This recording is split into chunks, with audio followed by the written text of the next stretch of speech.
Assalamualaikum and hi, my name is Nur Adila Alina and now I will explain about the introduction of our assignment project. Okay, as a part of this project, we had to interview any company concerning internal control of our assets and inventory in groups. Furthermore, this task will provide practical experience in identifying and assessing internal control in any kind of business. As a team, we selected Jabatan Perkhidmatan Awam JPA Malaysia as a company to use for our test.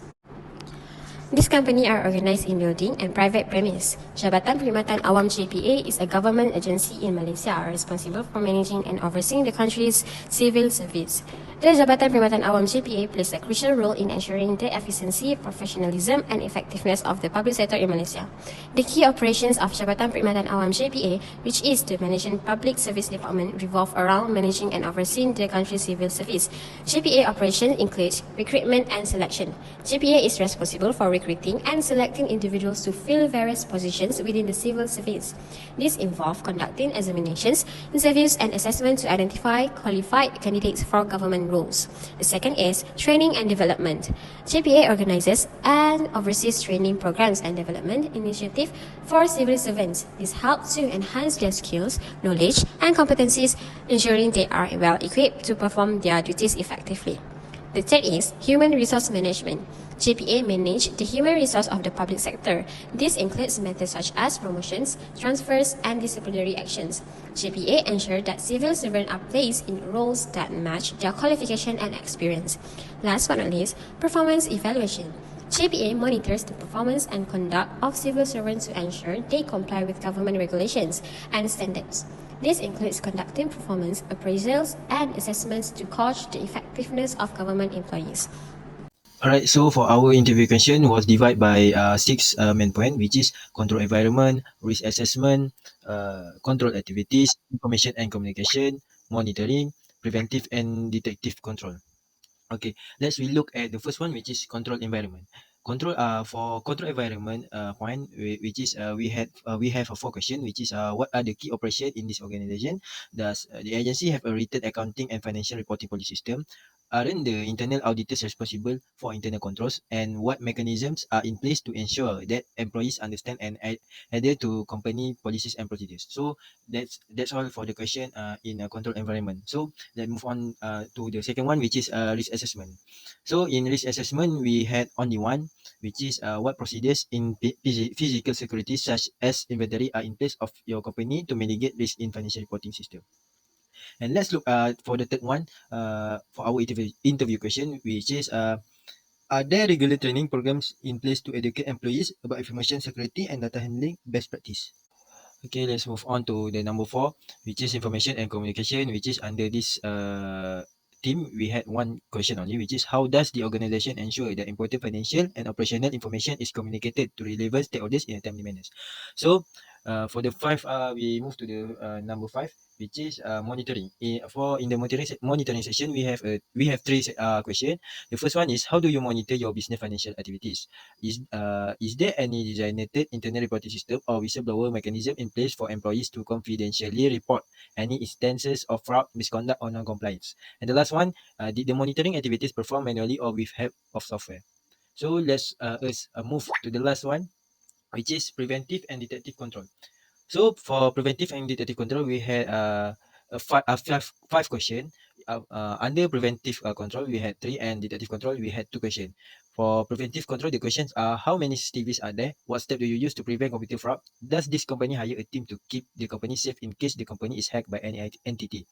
Right. So we move to detective control, which is there are 2 questions only, which is what steps do you take to assess the risk of an unauthorized person destroying your data, and what software did you use to detect fraud in your system? So that's all for our interview question. And now I represent Internal Control Assessment, Information and Technology.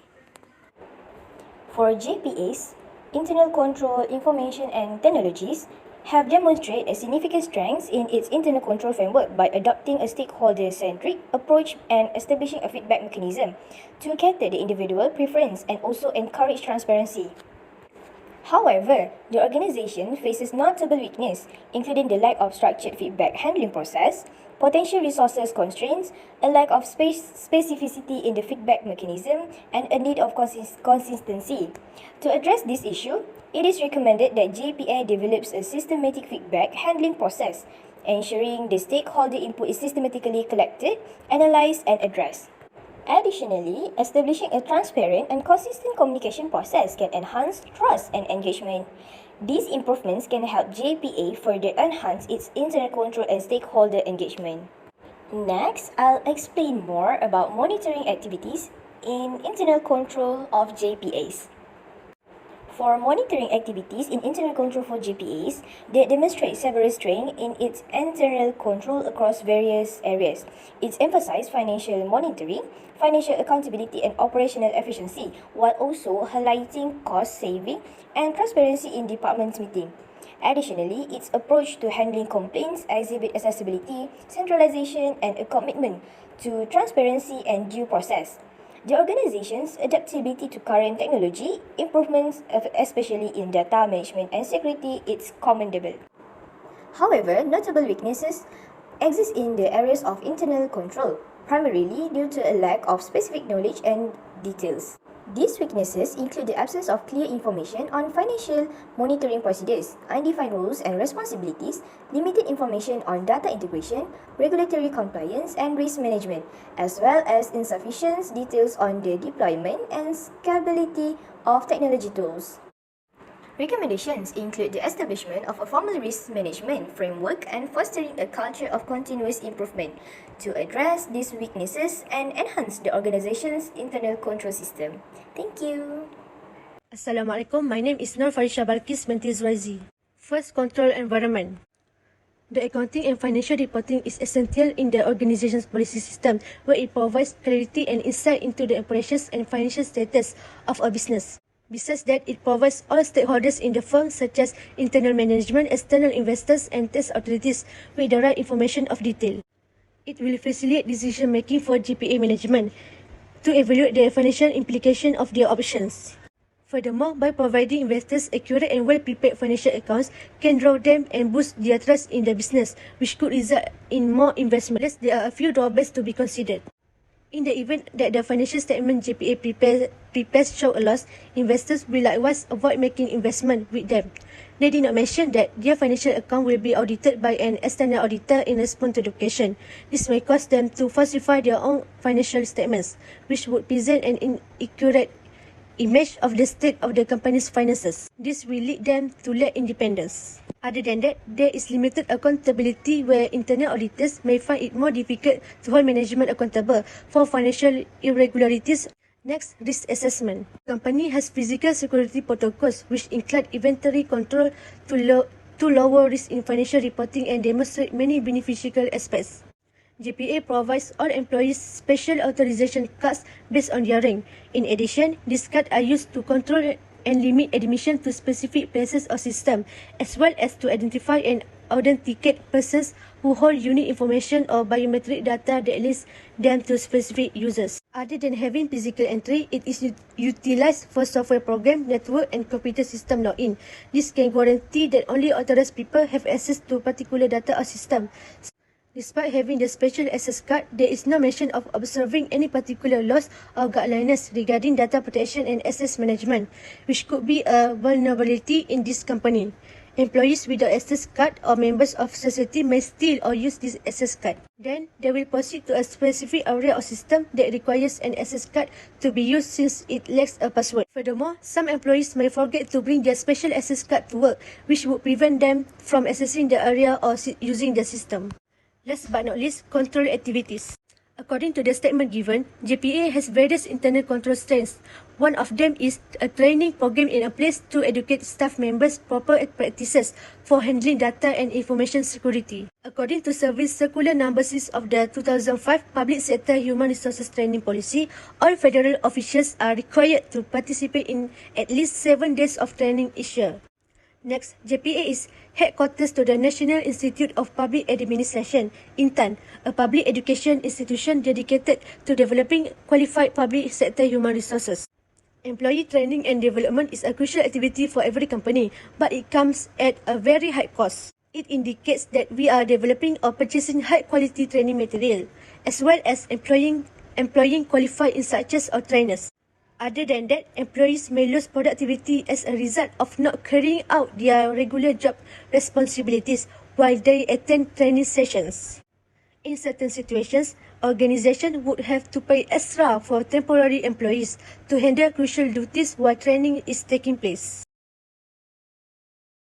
One, Policy Department. Begin by developing clear and comprehensive fraud, anti-bribery and corruption policy, especially tailored to JPS operation, rules and responsibilities. Number two is training and awareness. Conduct a regular training program to educate employees about the policy, what constitutes fraud, bribery and corruption, and the consequence of violating this policy. Number three, whistleblower protection. Ensure that whistleblowers are protected from retaliation and provide them with avenues to report concern without fear of reprisals. Number four is audit and monitoring. Regularly audit financial transaction, procurement process, and other critical activity to detect and prevent fraudulent or corrupt behavior. And last one is leadership commitment. Senior management and leadership within JPA should lead by example and demo commitment to the organization, anti-fraud and anti-corruption. Access control. The department may implement strict access controls to ensure that only authorized personnel have access to sensitive computer system application data. This can achieve through user authentication, access permissions, and role-based access controls. Number two is user authentication. To prevent unauthorized access, the department may require strong authentication methods such as username and password. And last one is password policies. The department can enforce strong password, which is regular change password, complexity requirement, and restriction on password sharing. The third is detective controls. Detective control are tools that any organisation, like Jabatan Perkhidmatan Awam, the Malaysian Public Service Department, may use to find and stop computer fraud after it has already happened. These controls, which might include the following, aid in spotting unusual or suspicious activity inside the system. For example, log analysis. Monitoring and analysing system log and records can help detect unusual or unauthorized activities. This includes examining, logging, records, access logs, and transaction logs for any sign of suspicious behavior. Next, Instruction Detection System (IDS). IDS are specialized software or hardware systems designed to detect and alert on unusual or potentially malicious network or system activities. They can be configured to trigger alerts or actions when specific patterns or behavior associated with fraud are detected. Whistleblower programs. Encouraging employees to report suspicious activities through anonymous channels can help detect fraud early. These reports can then be investigated by appropriate authorities. But not leave corrective control. The effectiveness of corrective controls in the context of computer fraud largely depends on the specific circumstance, the organization's risk tolerance, and its overall cybersecurity strategy. Here are some personal opinions regarding corrective control when detective and preventive control are already in place. Necessary but not sufficient. Corrective control are implemented after an incident has happened, whereas preventive control work to stop events before they happen, and investigate controls assist in identifying incidents as they happen. In order to respond to and lessen the effect of computer fraud, corrective measures are necessary. They support damage containment, incident recovery, and averting future recurrences of the same problems. Thus, while vital, they should not take the place of preventative and investigative procedures. Next, learning from accidents. Corrective controls ought to be seen as a chance for growth and learning, an opportunity to look into the underlying reasons, find witnesses, and bolster, investigate, and preventative procedures arises when computer fraud happens. Corrective control are therefore essential to the overall cybersecurity maturity of an organization. Last, continuous improvement. It is not appropriate to think that about corrective control as a one-time fit. As new risks surface, technology advances, and the demands of the organization change, they must be updated and upgraded on a regular basis. Corrective control procedures can be improved by conducting routine incident post-mortems and also evaluations. Okay, last but not least, for the conclusion from our assignment is, for this assignment, we need to understand and evaluate the internal controls of selected companies, which is that the company must be real business entity. And we have chosen Mr. Anas, who is the one of the officers who work at Jabatan Perkhidmatan Awam. Mr. Anas really helped us for this assignment. Alright, so For the interview, we have prepared 15 questions for Mr. Anas about accounting information system, especially in internal control system. So from the question, we figure out and we explored by ourselves, even in government services, there are internal controls that were implemented to keep the important data from spreading to other people and can be used by someone that has bad intention. And the last one that we very admire how hard JPA does to make sure the data that they have is secure with them, and we hope that there are more companies that do the same thing and hard working to make sure the data is safe by improving their internal control. So we hope in the future there should be more company do the same thing like JPA do.